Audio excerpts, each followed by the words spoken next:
大家问千万字，大家要和大家做伙来捌一字。一句个客家话讲，规章好好无错，对当音就是无错，也就是无唔对。今仔日要甲大家小解这一字，咱同齐来看到这头做对，都要对第八条。这个对倒轮着意思，像讲着你啊，嘛有得到手发生的意思，像讲着山、着这、着高，嘛当放伫咧动词后壁，代表某一款的状况，像讲去看到、看到，或者是挨到、拄到，也有符合完成一个目标，咱讲像牵着目标，嘛当做语助词，代表讲料想未到的情形，像讲哪会才看到，哪会才坐到。另外，还有一个音读做倒，这个意思就是烧起来或者是卷起来的意思，像讲电火点火倒，也有火咧倒。这个文音读做倒，倒约倒，同款第八条。带大家做伙来小解这两个词。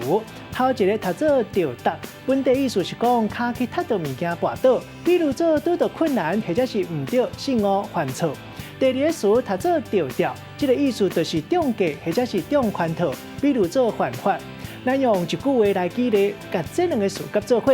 譬如讲，咱心肝若袂贪，就袂着调；接到电话，若是唔知影对方的身份，就唔通听信你讲的投资话术，安尼就袂着答。今仔日小解这一字读做倒，这是鼻音；另外一个音读做着，也有文音读做着，提供予观众朋友来参考。